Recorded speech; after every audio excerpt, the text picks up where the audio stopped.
Good morning, everybody. Rise and shine.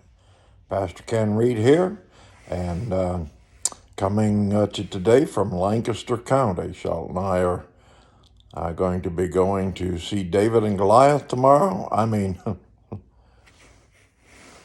at the sight and the sound, the drama. Can hardly wait for that. Smith Wigglesworth was preaching on the importance of what you say in your walk through life about your relationship with the Lord. And he said, when David faced Goliath, crucial moment in his life, in Goliath's life, the Israelite army, in their life, in the life of the Philistine army, when David faced that moment, he wasn't talking about how big Goliath was. He was talking about how big his God was. He wasn't talking about how great in stature this Philistine was in comparison to him as a little boy. He was talking about how big his God was. Smith Wigglesworth was making the point. What you speak, the words of your mouth, and the meditation of your heart be acceptable in your sight, O God. That's a prayer. And David prayed that prayer many times. He had a great resume when it came to fighting enemies. But what you say has so much importance. It really is so important. I read this. I just got to share it. I thought it was hilarious. How in the English language, one word can mean so many different things. Illustration. You get ready to take your wife out on a special date night. You put on the finest clothes you got. You go to a restaurant, a sit-down restaurant, not a drive-through, because you're going to experience some fine dining. The waitress comes by and says, "Hi, how are you?" And you say, you've had a struggling day. You got situations in your life going on. You're hurting, but you say, "Oh, fine." That means I don't want to talk about it. That means I'm not going to confess it. I'm going to stay smiling. I'm not going to pass my troubles on to you. You got enough. So, anyway, they bring the food and we eat it. It's time to leave, and the lady at the cash register says, "How was your meal?" And you quickly respond, "Fine." That means it was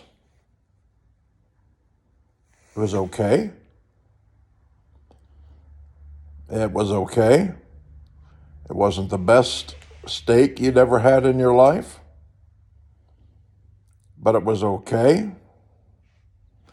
It'd pass, but you've had better and you will have better. Fine there means just average.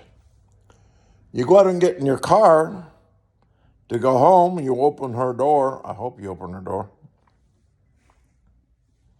You go around to get in your side and you notice something under your windshield wiper. And you take it and you look at it, and the police have been there and they have given you a fine. Now here the word fine is been used in 4 different places with a little bit of a different meaning in every place. And although it says on the paper that you're not considered guilty or proven guilty until you have your day in court, you sure feel guilty, don't you? It didn't leave you feeling fine. So what you say in a day's time may have a ring to it,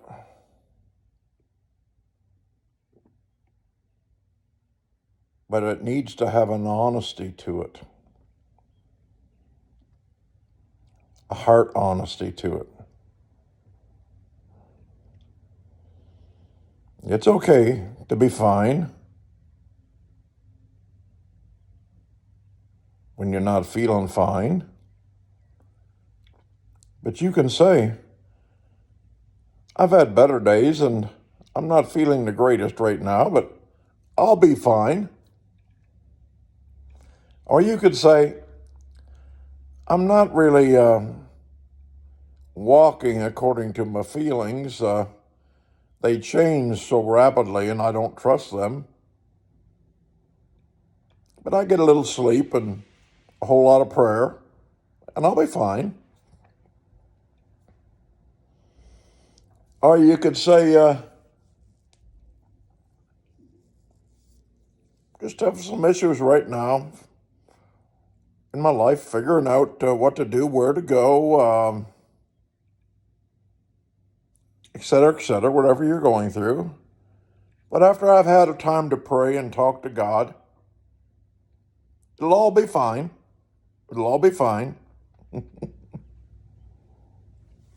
I used to talk to my mother, and she'd say, how are you? I don't know if you've ever heard this statement or not, but she had a great sense of humor. I'd say, I'm finer than frog hair. And she'd say, first few times, well, I've never seen frog hair. And I said to her, do you know why you've never seen frog hair, Mom? No, why? Because it's so fine. Now, do you see what I'm talking about? Okay. I would like to encourage you today to be positive. I'd like to encourage you to be mentally and spiritually embracing today and the future with joy and expectancy.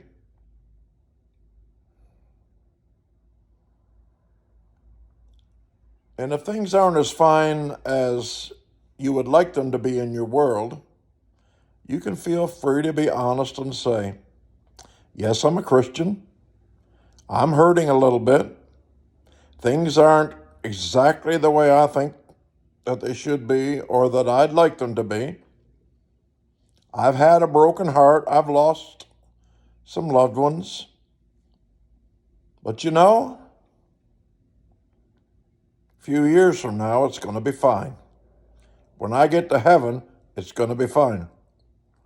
In fact, honestly, it's going to be fine a long time before I get there because I'm not going to let it get me down. So it might just be good to attach, a little word on there instead of just jumping in there and saying, fine. It could mean a lot of 5 different things. Might be good to say, I got faith.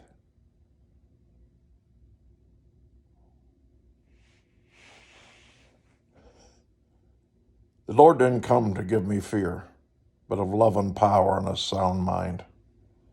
I got faith that it's going to be fine. The Lord respects that kind of honesty, and that's a great confession. I'd just like to encourage you to be real. You don't have to be a phony Christian. And what I mean by that is there's a difference between being realistic and just always ringing the bell of complaining and grumpiness and the lack of faith and the lack of trust. And there's some people you never want to ask them how they are.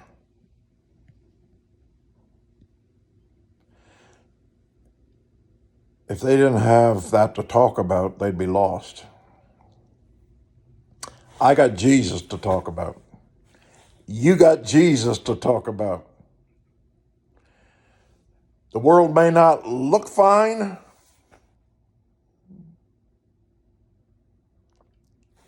but the man who holds the world in his hand is just fine.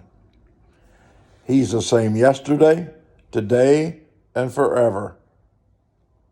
Is God up in heaven wringing his hands, saying, I didn't think it would turn out this way? He knew exactly it would turn out this way.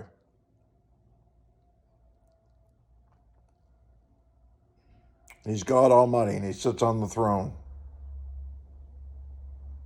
He's often come to me in a hard time with a reassurance in my soul. It's going to be fine, because you're all mine. So don't stop to whine. It's going to be fine. See ya. In Jesus' name.